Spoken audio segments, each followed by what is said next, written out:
It's 8 o'clock. This is the UK Tonight. Coming up, I speak to the British couple who have spent more than a year in prison in Iran, who tonight have a direct message for Sir Keir Starmer. Craig and Lindsay Foreman are accused of spying by the Iranian regime, something they have always denied. And amid the deepening conflict in the Middle East, they have challenged the UK government to explain what it is doing to secure their release. Tell me, Mr. Keir Starmer, what exactly are you doing? Why can't you take control of this situation and free two innocent people? Also tonight, DJ Scott Mills sacked by the BBC. The host of the Radio 2 Breakfast Show and the corporation's 11th highest paid star had his contract terminated at the weekend following an allegation relating to his personal conduct. Plus, after a series of scandals, we have a special report on one family's mission to change the UK's nursery sector, including compulsory CCTV, better guidance on safety and a more robust inspection process. And the financial watchdog sets out compensation for millions of motorists who were mis-sold car finance deals. We'll find out how much you could receive. All that's come and much more on the UK Tonight.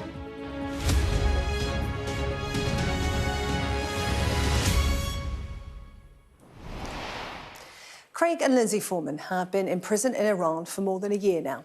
They've been separated, held in what they describe as appalling conditions with no medical care. They've been accused of spying for Britain, something they have always denied. And speaking to me this morning, in his first interview, Craig demanded to know what the Prime Minister and his government are doing to secure their release. Well, the couple were on a motorbike trip around the world when they were detained last year. 14 months on, they remain in the notorious Evin jail in Tehran. And the conflict, now raging in the Middle East, has them fearing the worst. Lindsay even telling me that she had made her peace with death. I spoke to Lindsay and Craig on the phone when I met Lindsay's son, Joe Bennett. Hello. Hello. Hello, Mum. How are you doing? I'm all right. How are you? Yeah, I'm doing okay, thank you. I'm sat with Sarah-Jane from Sky, and I'll let Sarah-Jane say hello. Hello, Lindsay. How are you? I'm all right, Sarah-Jane. How are you? What's today like for you? How are you today? Because I would imagine every day is different, Lindsay. You kind of start getting used to the noises of the various missiles and bombs that hit, and you always worry when you feel them and the vibration. So the bunker busters have this really deep, multiple hit sound. So it's like a boom, boom, boom, and you feel the ground beneath your feet shake. But God only knows what it's like if you're in the vicinity of them. Lindsay, what has life been like in the prison since war broke out? Have you been treated any differently? I know Joe that said that there's been a noticeable shift in the staff and the security in the prison since the start of the war. Yeah, and it's inflamed the opinions, let's call them. So there are those that support the action, support the war, perhaps support the British, and there's those that don't, and it's bringing out the Iranian nationalism, so it's quite difficult. Lindsay, are you referring to inmates or those staffing the prison? Yeah. We don't see a lot of the staff now at all, so we are just in a CCTV monitored accommodation.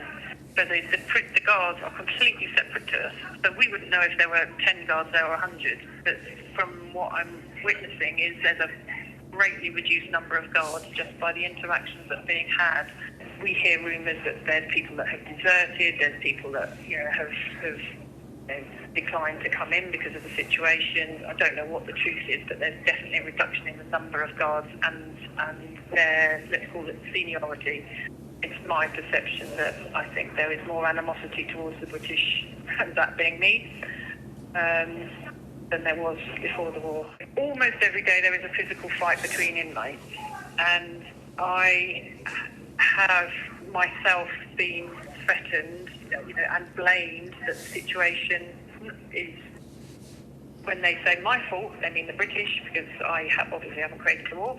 When you talk about animosity, and I'm conscious that this is a sensitive situation, you know, you and Joe are separated by so many miles, prison walls and a war, but when you talk about animosity, are you fearful about your safety? Because there are so many pressing concerns for you. That the immediate one is, you know, power outages, not being able to have this line of communication to your family back in the UK. But the other, of course, is the prison being hit by bombs. And you've just mentioned another one there, Lindsay. That's your own personal safety amongst the inmates. Can you talk to me about some of those fears and how it's making you feel?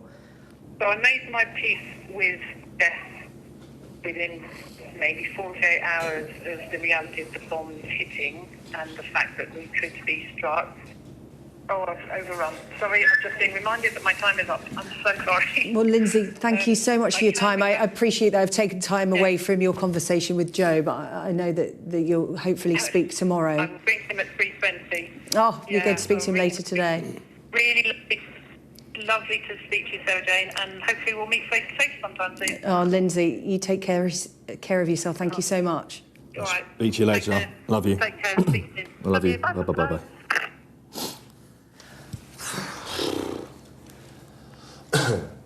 Oh, God.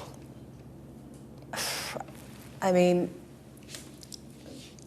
that's some big fears for your mum to verbalise and big fears for you to hear about how she's feeling.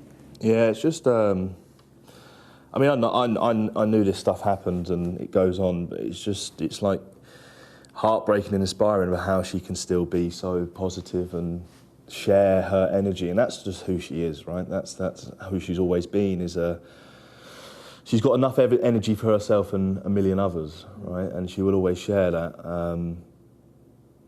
But yeah, it's heartbreaking that she's in that situation, but how she can remain so positive and upbeat and hopeful, which is needed. You know, it is that we have to hold on to hope, because otherwise, you know, it will eat you alive, and it has done. It does. You know, it really does. Oh, that's Craig.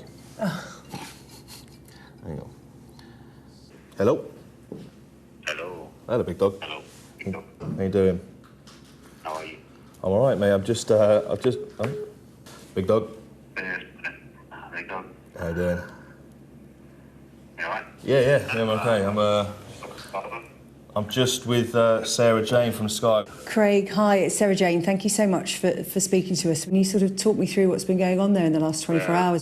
It's, you know, since the war, it's the tensions within the salon here have, you know, heightened, and I was snoozing earlier and got woken up by yet another fight. So the fights are becoming daily, and you know, like I just said, you know, I'm in a little bit of a downward slope at the moment.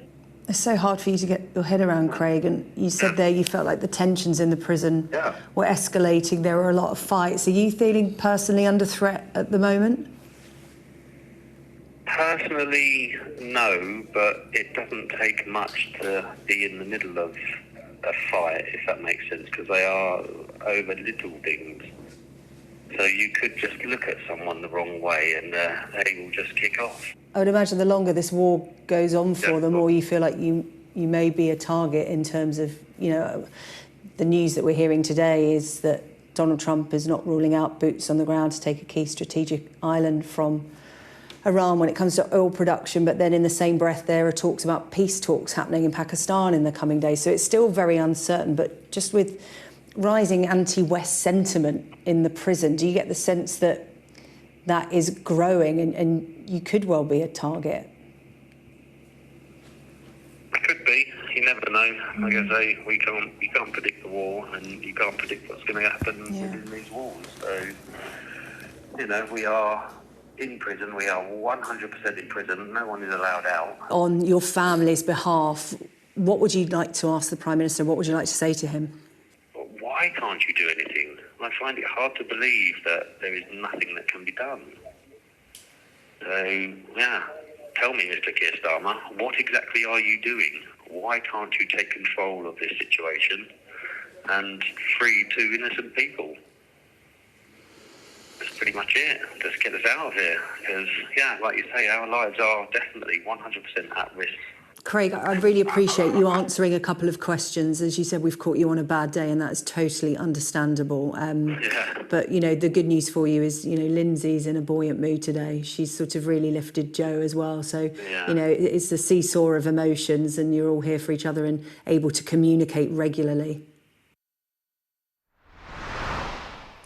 Well, we put those comments from Lindsay and Craig Foreman to the government today. In a response, the spokesperson said this: "We have made it clear that Craig and Lindsay's incarceration is unjustified and appalling. Officials and diplomats have been providing consular assistance, and the ambassador to Tehran has visited them in prison. We will continue to work to safely return them to the UK, with the Foreign Secretary meeting their family to show our support earlier this month." Well, we're joined now by Richard Ratcliffe, whose wife is Nazanin Zaghari-Ratcliffe, who spent nearly 6 years in an Iranian jail. You'll know their family's story well. Richard, thank you so much for coming in to speak to us this evening and react to that remarkable conversation I had there with Lindsay and Craig Foreman and their son Joe. It must have been triggering for you in so many ways. It's so vulnerable, isn't it? Like, I just heard the danger and yeah, you can feel that the anger in prison and what could happen. It's not, and you know, watching Joe's reaction to, you know, what his mum was saying and what Craig was saying. "I've made my peace with death." I mean, it's really tough, isn't it? And I, you know, we didn't have to face anything quite that tough. There were difficult times in prison for Nazanin. There were tensions in Iran, but there was never bombing. There wasn't the fear that maybe the prison will get bombed. There wasn't the fear that maybe there'll be vengeance in response. And yeah, you know, as a family, what can you do? You can only look to the government and push them to protect your family. Yeah, I mean, Craig did put the question very simply and starkly to the Prime Minister: what are you doing? What are you doing to secure their release? And that is a question you posed many times over during Nazanin's prison sentence, because it was only until she was given a second prison sentence that the UK government seemed to spring into action. So that's a question you're familiar with trying to ask the UK government and trying to get an answer. That's right. In our case, it was only after the second conviction that the government started negotiating. And I remember being appalled that they'd actually just waited a full prison sentence just to see if the Iranians were serious. I mean, Craig and Lindsay have been held, what, for 15 months now, 16 months? Of a 10-year sentence. They've been given a 10-year sentence. You know, 10 years is a long time to have to wait. And what has the government done? Well, we've just seen the statement that they've visited a couple of times and they've expressed some sympathy. They haven't condemned Iran. They've not said this is arbitrary detention. They've not said they're hostages. They are being held as hostages. In our case, we got told what it was about after the conviction. I would expect the government does know why Craig and Lindsay are being held and what Iran wants. And the government is choosing not to respond. That's really interesting, actually, because, you know, speaking to Joe, who is so open with what his family's going to draw attention to their case, but even he is reluctant to say perhaps what he is really thinking, because, you know, his mum and his stepdad are in a precarious situation. You were in the same situation, we're terrified. But now you can speak more openly about what you think the real situation is, and you believe that they're hostages in Iran. Why will the UK government not use that kind of language, from your understanding now of how it all works at the Foreign Office and the UK government? So that's right. I mean, essentially, we got told in our case Nazanin was a hostage after about 6 months. I'm sure Craig and Lindsay are hostages. I'm sure the government knows what they're being held for. And it was a great frustration in our case. It took years of battling. And I remember sitting down with different foreign secretaries and, you know, saying, well, can you not call them a hostage? And behind closed doors, they say, well, of course they are. And you know, I'll say it in public when the time's right. And then the time was never right. You know, I think there's obviously a reluctance on the part of the British government to engage. There's obviously a reluctance on the part of the British government to use political capital to get them home. And the families get the consequence of that. But it is outrageous. You know, back last summer, Evin prison was bombed. This has been a level of harm and risk for Craig and Lindsay and all the Brits who are being held in Evin that they've just been left there. The Americans have been getting people home. It's not good enough that the Brits aren't. What does Nazanin make of the Foreman's case? I mean, I think it brings back lots of terrible memories. I think obviously all that's happening in Iran is very distressing. Things have got more violent and more destructive, and lots has been broken. She's, you know, at some level... She's been in their shoes, hasn't she? Not in this situation, not in the middle of a war Not in the middle of the war, zone, and there's a level at which, you know, she... Just checking that your family are safe and they're not being bombed, and getting connections, then just checking that cellmates and former cellmates, and she's got former cellmates, you know, friends who are still Nevin, that they're still alive. Yeah, this is a really tough time for everyone. Is she and are you frustrated at the fact that it appears the UK government hasn't learned the lessons from your wife's case, and history, in your words, seem to be repeating itself? Yeah, no, I mean, frustrated is probably understating it. I feel that the government, you know, there was a great fanfare when Nazanin came home. It was a great celebration, but I mean, Keir Starmer, when he was leader of the opposition, David Lammy was Foreign Secretary at the time, brought Nazanin up to Labour conference, promised that they were going to have a sea change in how they handled hostage cases. There was going to be a new hostage envoy, there was going to be a right to consular protection, so you get a clear legal framework for every British citizen to know this is what we'll do, this is, you know, how we'll protect you. That's all been buried. None of that's happened, and here we have a really obvious case of two innocent people in real harm's way, and what we're getting is platitudes about, you know, trying to visit them and how terrible it is. Tea and sympathy is not good enough in these cases. For Joe and his family, it's really important that the UK government come out and say very clearly that they are innocent, they are not spies. Perhaps you can explain to us why that is so important, because, you know, Joe spoke to me, you know, off camera, just saying, you know, some people, it is a case of they think, well, there's no smoke without fire, and that can be hugely damaging. I think there's two things.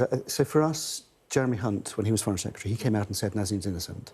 That was hugely important, because there is always this sort of presumption that, well, people get locked up for having done something. The Iranians are saying things, there must be something there, and it just, you know, it's hard to compute that an innocent person would just be taken. It was really important to call them hostage, because that makes sense. Well, OK, they're being used as a bargaining chip. It was really important for me, in our case, that the government was honest. They were partially honest. They took a long time not to be.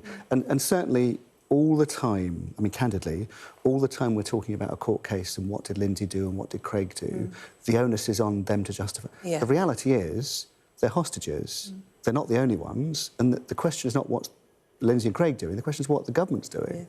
And I think, at the moment, why the government won't use the language is because it allows for a misdiagnosis. It allows to sort of fudge what's really going on.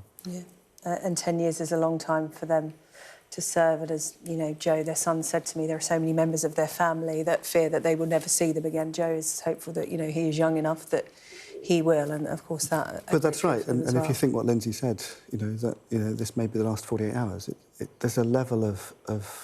There should be a level of urgency about this. There should be a level of urgency, and there's a level of brutality for the whole family that, yeah, you may never see them again. And what is the government doing about it?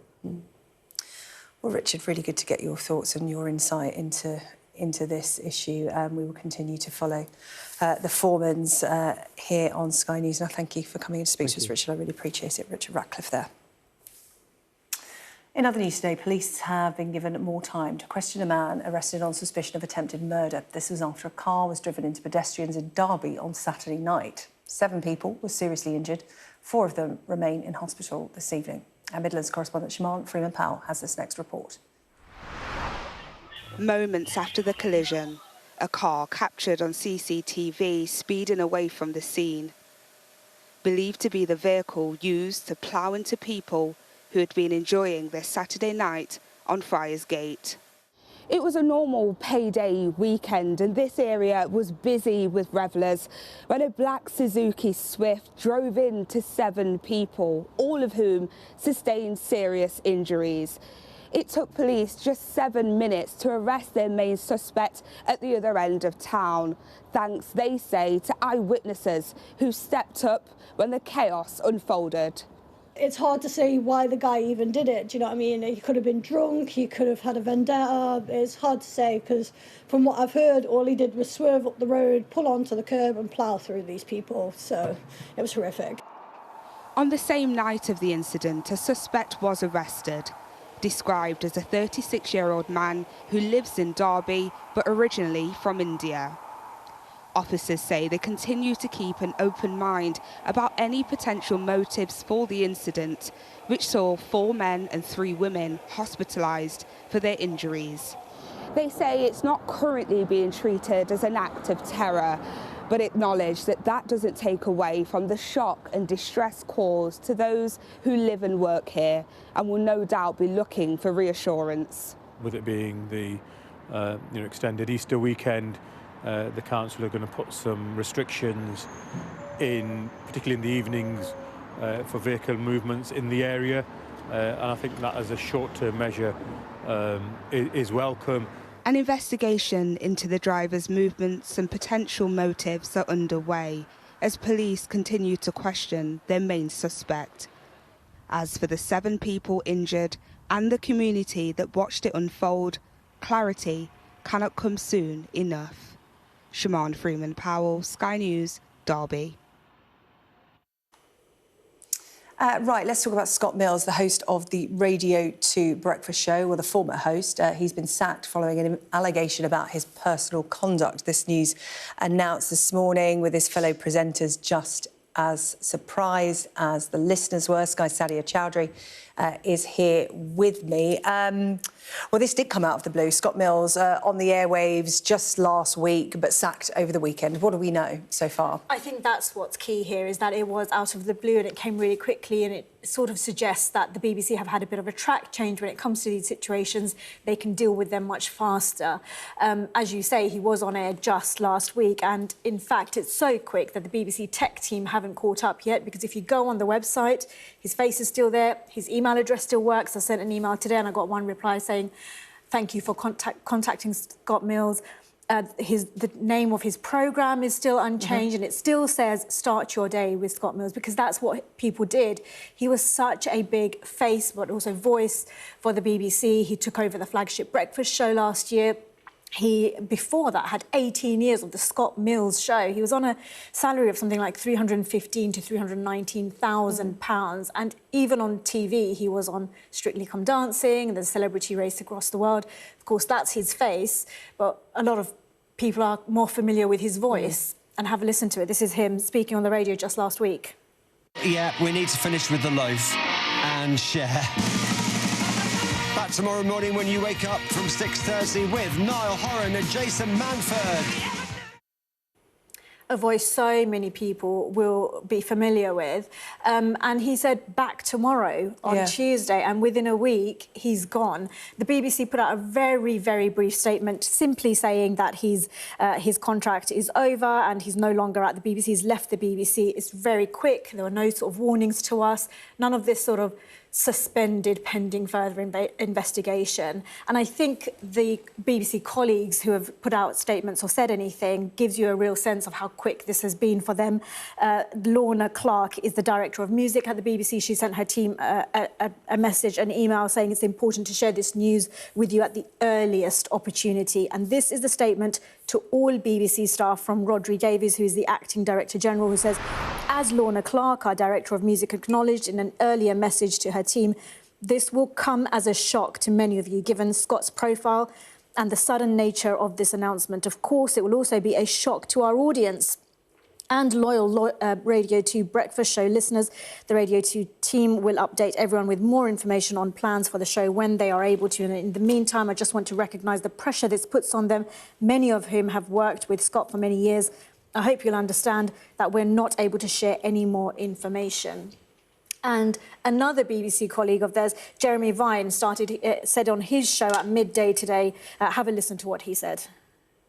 It is Jeremy Vine here, BBC Radio 2. Obviously, I was taken aback by that opening story to the news. I had not heard anything about it until 17 minutes ago when it was on the BBC website, and I only have the information that was given to you in the bulletin. I have nothing more, that it was allegations about Scott Mills's personal conduct which have led to him being sacked. I have no more than that. Well, his contract apparently terminated following an allegation relating to his personal conduct. We don't know the details of that, but whatever it was, certainly what we're seeing is the fallout is very quick. The BBC seems to have put in some sort of policy or practice to deal with these matters much quicker. OK, Sania, thank you for the update on the sacking of Scott Mills from Radio 2. Still to come on the UK Tonight, one family's mission to change Britain's nurseries.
The best thing about being a Sky News journalist? They call him the king of the jungle. Being a Sky News journalist. Yusra Al-Baghir has this report. And this is what's left of it. As a woman of colour, how did the Harris campaign speak to you? People risk their lives to speak to us for this report. Mr. Zuma, Sky News. We're trying to see as much as we can. A family has made it their mission to make nurseries safer. This follows the death of their 9-month-old girl. John and Katie Meehan's daughter, Genevieve, died when she was put down to sleep, face down on a beanbag, wrapped in a blanket. Now, following a series of scandals in nursery settings, the couple are pushing for widespread change in the sector. Our national correspondent Tom Parmiter has this special report. A child can't die in a nursery. It's unthinkable. These are our children, you know, we want them to be as safe as possible. It's heartbreaking to hear that some parents don't even want to take them to nurseries. I was at my breaking point and no one would listen. We can expect a culture everywhere, we can't expect a camera everywhere. Parents have been horrified by appalling cases of abuse. These two nursery workers were recently jailed for depraved sexual offences. Other children have died while in childcare. So what is going on in the UK's nurseries? So little. Genevieve was everything to her parents. She was only 9 months old when she died at nursery. A member of staff wrapped her up in a blanket and put her face down on a beanbag to sleep. A child in a nursery should be in a safe, nurturing and caring environment where a parent doesn't have to be concerned that they're going to get a call to say they've died. Her parents are in Westminster to demand change, not solely after their own tragedy, but a series of other horrific cases in nurseries. It's story after story now where children are being either physically abused, mentally abused, and it's in all different parts of the country. And it really is frightening. The loss of Genevieve, it absolutely destroyed our lives and of our siblings. It's really hard to articulate what it means not to have. And we'd do anything to have her back, and obviously we can't have that. So for people to listen and to say, this beautiful little girl is gone, we are going to make sure that doesn't happen again, that goes a long way in helping us to feel as though we have some sort of justice for her. Our core goals are, firstly, the improvement in safe sleep, secondly, around the mandatory use of CCTV, and then in respect of Ofsted, what we're looking for broadly is a far more effective and robust inspection process. They're here to meet the Minister for Early Years Education. I think the strength and courage that you've shown in campaigning in the way that you have after such an unimaginable tragedy is just phenomenal. After their meeting, the Minister promised that Genevieve's case would lead to change. What they're calling for is what we're delivering. We're doing our review on CCTV. We've made changes to Ofsted. We are making the changes to the EYFS on safer sleeping. There's nothing more important than knowing that your child is safe. And there is some brilliant provision across the country in early years. And I don't want parents to feel afraid, but I want them to know that this government is doing everything it can to make sure that your children are safe when they go through that door. But nursery workers have told us that isn't always the case. My previous experience, I was at an all-time low with that. I was at my breaking point and no one would listen. When Ellie was starting her career in childcare, she says she was ignored when she tried to raise safeguarding concerns. Because I had no physical evidence, because there were no cameras within the nursery, they said, well, there's nothing we can do, there's no solid proof. They didn't even want to launch an investigation. In my eyes, that was completely shocking. If concerns are raised, that should be looked into. She was leaving work in tears. Her only outlet was social media. It's there she found other nursery workers around the UK sharing similar experiences. Managers are scared of losing staff, so they'd rather sweep things under the rug than admit the problem, which is really scary and upsetting. But I'd say even when it comes to whistleblowing, people are just too scared to lose their job or that they won't be believed, so they stay silent.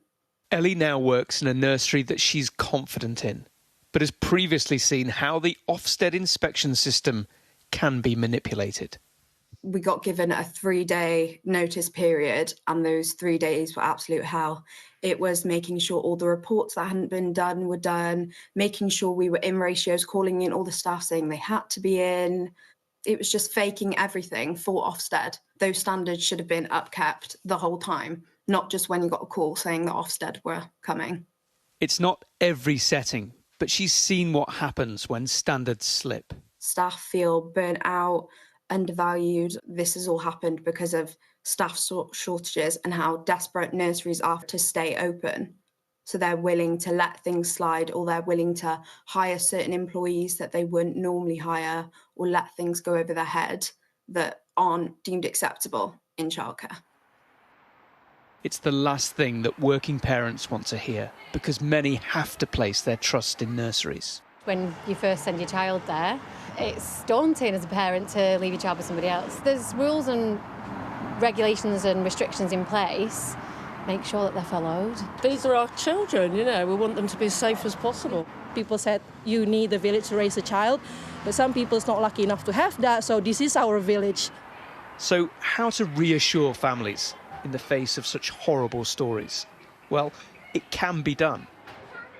At this Kids Planet in North Manchester, they have CCTV across the nursery, robust staff training and clear expectations of their team. They've even volunteered to have unannounced inspections from Ofsted and are constantly asking themselves, how can we be better? The truth is, there isn't one simple fix. It's a combination of monitoring, technology, finances, and key to it all, culture and training. It's about the vigilance, always looking across your settings and thinking, how can we ensure our teams are as confident as they possibly can be by creating that open culture? And it's about taking everything seriously, never brushing something aside, looking at something in detail and giving them the channels to do so. That means the team here is empowered. It's heartbreaking to hear that parents are so worried about safeguarding, and it's become to the point where some parents don't even want to take them to nurseries, and that's why us as a nursery try to focus so hard on making sure that the parents are knowing that they're safe, secure, and that obviously we're making sure that we're doing the best we can for these children. There's 27,000 nurseries across the country. The call to install CCTV in all of them isn't straightforward, according to the association that speaks for the industry. It's not a magic answer. It's not something that can necessarily happen everywhere. And also, it can't be covering everywhere in a setting. There will be changing rooms, toilets. And where do we draw a line? I think we can expect a culture everywhere. We can't expect a camera everywhere. The vast majority of offenders are men. There are people who say that men shouldn't be working in nurseries. All children need both role models. Are we going to say that you can't have male teachers or male healthcare workers? The reality is that the individuals that have committed these crimes are wicked, evil, determined individuals. It's not about gender.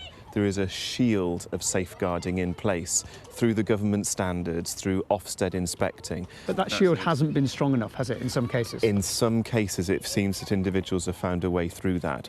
So actually asking in a setting, can I see your safeguarding policy? What happens with this? Many nurseries will be very, very happy to do that. In fact, every nursery will be expecting it nowadays.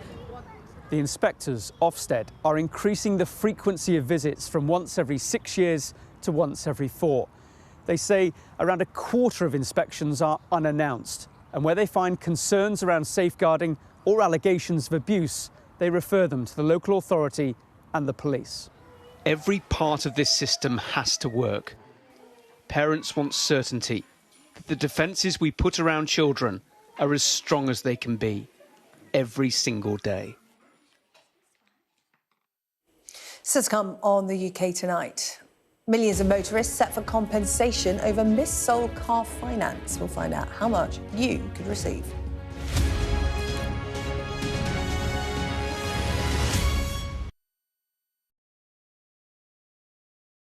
I'm Dominic Waghorn, Sky's International Affairs Editor, covering a world that seems to be unravelling. War, unrest, revolutions. It's not his country, it's ours. They have succeeded for the first time in their country's history in removing a leader from power. No freedom! Sky News, the full story first. There was fighting here, but there's clearly now a lull, and they're using it to bring up more ammunition. This is a mass exodus in which Russia is hemorrhaging some of its brightest and its best. According to the local weather channel, there have been more than 2,500 lightning strikes and flash flooding, all on top of this week's lethal tornado. What stays with you most in this job is some of the people you meet. What is your worst fear about what the Russians want to do to the children?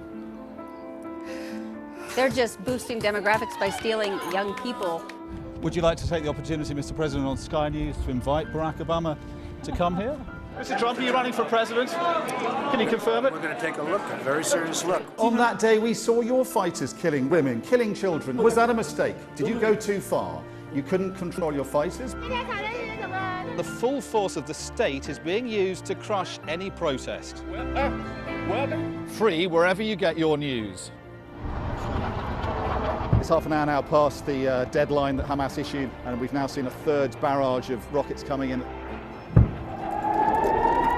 Another alarm. The mood here is jittery and nervous.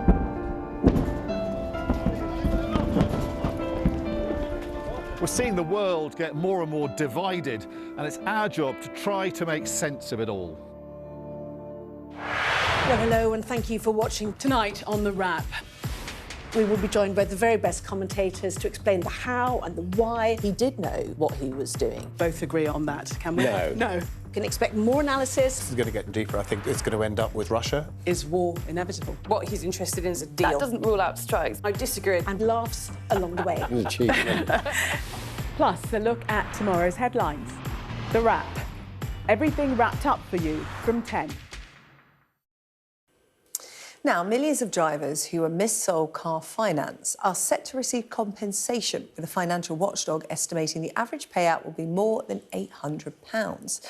The Financial Conduct Authority says payments will start this year. Well, we're joined now by Stuart Mason, who is editor of the Car Expert UK. Sorry, is it Mason or Masson? It's Masson, but I've been called worse. Masson, I beg your pardon. Sometimes a few extra letters get in on the autocue, so I wasn't too sure. But Stuart Masson, good to speak to you. I think it's worth explaining why this is happening, how this first started.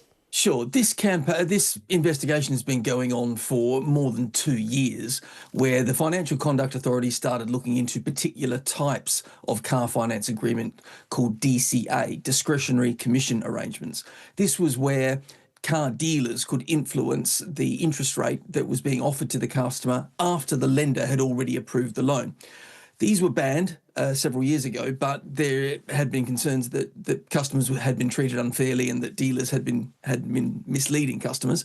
There was also concerns about the amount of commission being paid and how much had been disclosed to customers. So it all came to a head in the Supreme Court last summer. The Supreme Court ruled in favour of the industry on sort of 2 counts and in favour of consumers on 1 count. And since then, the FCA has been putting together this plan for how it's going to compensate people who have been, one way or another, missold their car finance agreement. And talk to me about the scale of this, because when it first came to light and this decision was made public, lots of people reached out to see if they were eligible, because so many people buy cars on finance. So what kind of scale are we looking at? How many people are in line potentially for a payout? We're looking at roughly 12 million people if everyone that's eligible claims. That's down on what the initial estimates were going to be. The total amount that the FCA expects lenders to pay out to consumers is about $7.5 billion, based on 75% of customers making a successful claim. That's down on last summer they were talking more than 40 billion potentially was being thrown around. But the goal is to make sure that people who were affected are made whole again, and that people who really haven't suffered any loss aren't benefiting from this. Yeah, it's a huge amount of money that could potentially be handed over. Stuart, who's paying for it? It will be coming from the lenders. So the dealers aren't really involved in this. The car manufacturers are not involved in this.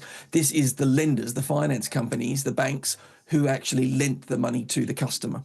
So if you are concerned, if you're thinking that you might be eligible for a payment, you go to the lender who lent the money rather than to the dealer or to the manufacturer where you got the car. Yeah. That's a very good point, actually. If you think you are eligible, is there a time frame on this? Because, you know, often when these schemes are announced, there's a time frame for people to find out if they're eligible for this compensation and to sort of reach out and get in touch and go through the process. What are we looking at when it comes to that? The deadline is going to be next year. What the FCA has actually done is kind of split this in two, because the claims can date back from agreements as far back as 2007, nearly 20 years ago. It's essentially split it in two for cases between 2007 and 2014, and then from 2014 to 2024. Because not only are these almost 20-year-old cases, but they actually predate the FCA's existence. And there is concern that the FCA may be challenged in court about its authority to regulate finance agreements from before it existed. So there are essentially two separate schemes running in parallel. If people have already contacted their lender or made a complaint, they don't need to do anything else. If they haven't, then the course of action is to contact the lender, not the dealer where you bought the car. And also to make sure that you go to the lender directly. You don't need to go through any law firms or claims management companies to get any compensation that you might be owed. OK, Stuart, really good to talk to you about this. That's Stuart Masson there, editor of the Car Expert UK, and as you said, you've got until next year to sort of get your act together if you think that you're eligible and seek out the information. Stuart, good to talk to you tonight. Thanks so much. Thanks, Sarah-Jane. Now, the Prime Minister met energy, shipping and banking bosses in Downing Street this afternoon, telling them the government cannot shoulder the burden of the war in the Middle East alone. Iran's blockade of the Strait of Hormuz has disrupted the global oil and gas industry, driving up prices. But around a third of the world's fertiliser passes through that strait as well.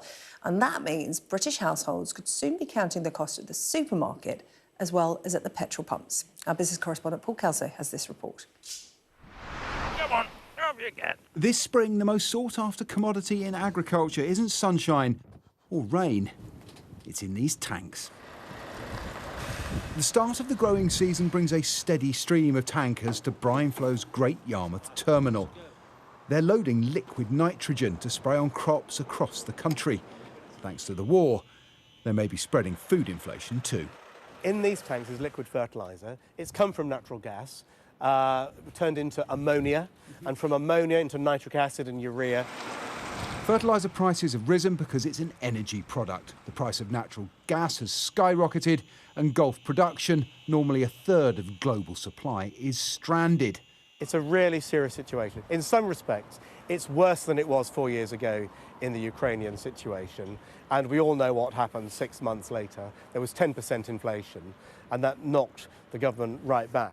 Those white sacks are full of urea. It's a crucial ingredient in fertiliser. Since the war began, each 1 tonne bag has almost doubled in value from around $300 to more than $600. And it's happened at precisely the worst moment. In Britain and across Europe, it is the growing season. Lovely spring day. Gorgeous, isn't it? Yeah. 150 miles west in the Cotswolds, beef farmer David Barton is already counting the cost. It's peak calving season and his heifers are enjoying the last of the winter feed stock. Traditionally, livestock farmers tend to buy it in the spring. That had gone from about £370 a tonne for the compound that I buy to $479. I ordered it, I got a price on a day, I ordered it in that afternoon. The following day I was told it's gone up £20 a tonne. And what difference will the fertiliser make to the kind of yield? Oh, if I didn't put any on, it would be half the yield. It's about 70 miles. 70 miles of tomato. That's incredible. In the glasshouses of the Lee Valley, north of London, the first crop of sweet peppers will be picked this week. The cherry tomatoes will follow in mid-April. An early summer made possible only by gas-fired heating and fertiliser. The price of that gas has gone up 92% in 4 weeks, which is absolutely staggering. If the prices stay where they are? Disaster.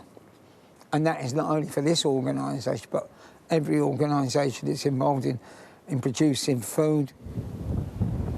For now, farmers and growers are bearing the brunt of the energy price spike, their narrow margins squeezed even tighter. If the war continues, by the time this summer's crops are harvested, consumers will be counting the cost too. So to come here on the UK tonight, Arnold Schwarzenegger returns to Belfast after 60 years. We'll hear why the Terminator star is back. And is former Brighton boss Roberto De Zerbi next in line for the Tottenham job? We'll have the latest coming up in sport next.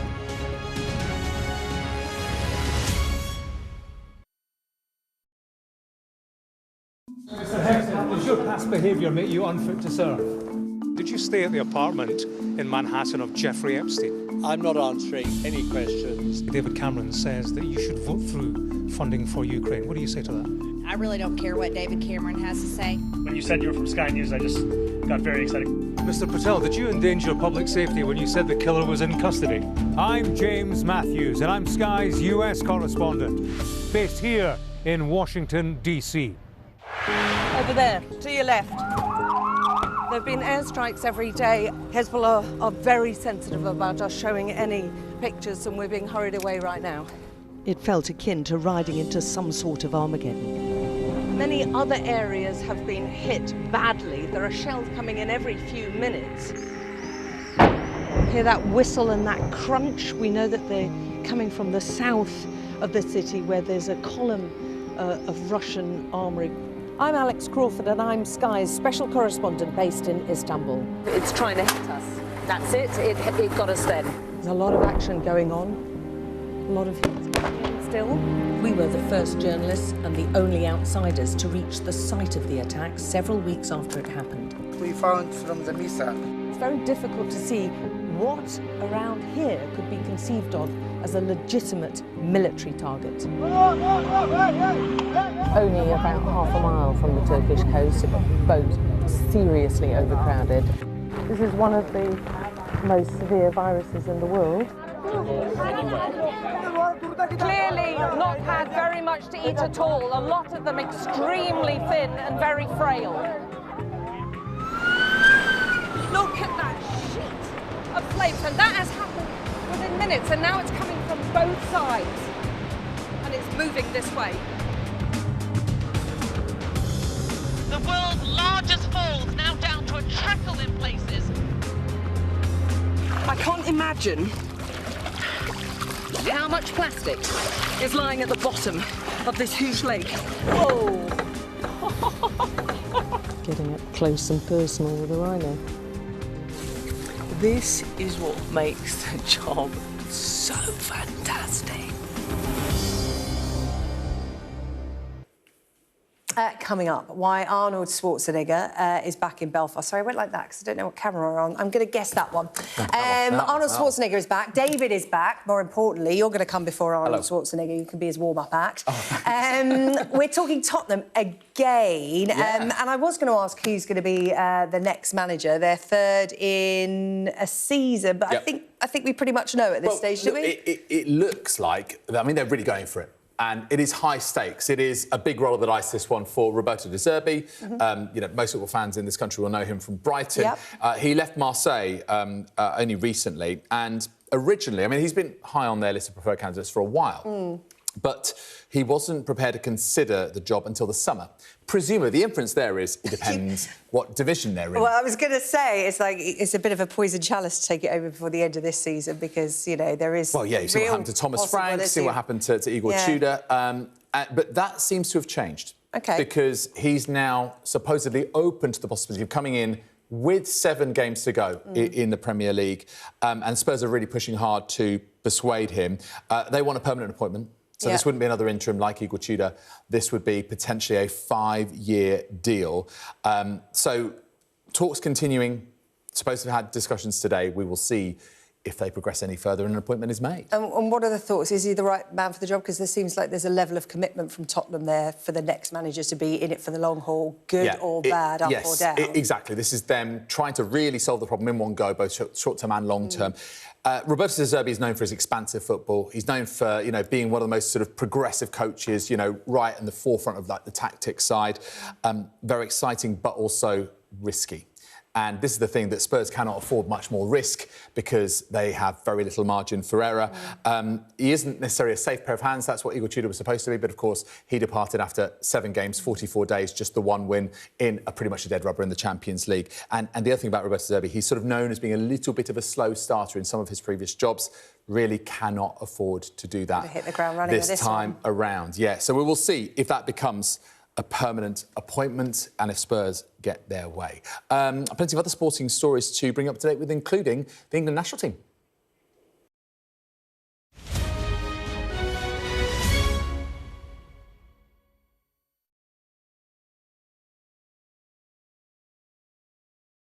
Did you have conversations with Rafa Benitez? Yes, through his agent and a couple with Rafa. That's another reason he put me off. He started talking about me playing left-back, which didn't sit nicely with me. I was just starting to play regularly in centre midfield for a few years, and he spoke about me being a bit more versatile. He didn't sell it too well. After 4 bids, the latest thought to be £15 million, Liverpool insist they're still talking to Villa and have not made a final offer. Liverpool put a bid in, which wasn't accepted by Mr. Lerner. Mr. Lerner went back to them and they didn't go through. I don't think Villa were difficult, to be fair. They set a price and stuck to it. In the absence of other deals, we didn't have the funding to complete it. Once again, his relationship with the Anfield board is under scrutiny. The veto of Gareth Barry's transfer from Aston Villa prompted renewed suggestions Rafa Benitez enjoys less than full backing from Liverpool's owners. In response, the club have released this statement. It is obviously the selling club's prerogative to put whatever price they want on the player, but on this occasion, Liverpool think the price quoted is too high. There were other priorities. One of Rafa's points was that Gareth was versatile, that he could play left back. The owners, which by that stage were Tom Hicks and Joe.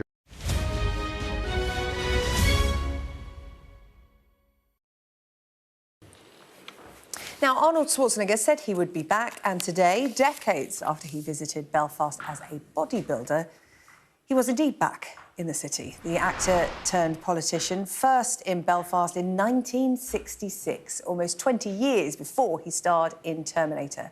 And today he returned to receive an honorary degree from Ulster University, rather than to flex his muscles.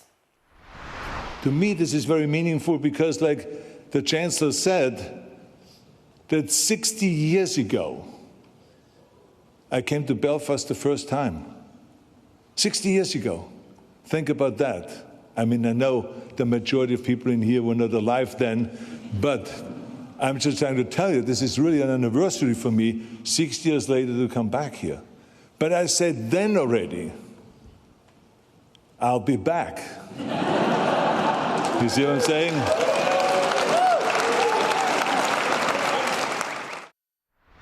Always gets the right reaction, that line, doesn't it? Well, here is Arnie on his first trip to Belfast. This is when he was 19 years old. Pictured here lifting two women, one on each arm, different times back then. Our Ireland correspondent Stephen Murphy has been speaking to Sandra Weir, seen here on the left, about what it was like meeting the young star all those years ago. We didn't know he couldn't speak English to start with. He was gabbling away to us, and I was saying, and he could have been saying anything for all we knew. But he was very nice. He was always very nice. He's a gentleman. And how did you feel meeting him again today, after 60 years?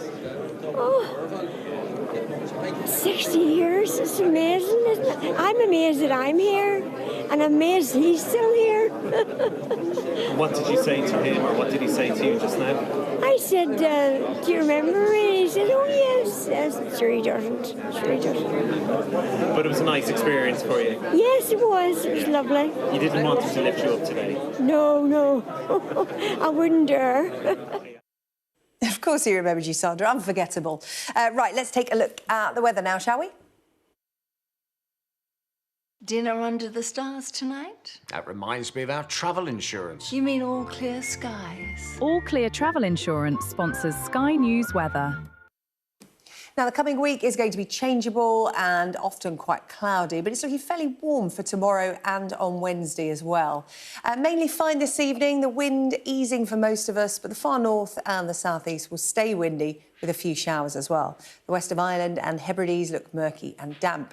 Low cloud, hill fog and patchy light drizzly rain there will spread east across many areas overnight. The cloud will keep it mostly mild, but generally light winds and clearer skies in the east may bring a touch of frost there. Tomorrow morning will slowly brighten up after a grey, locally damp start. All Clear Travel Insurance proudly sponsors Sky News Weather.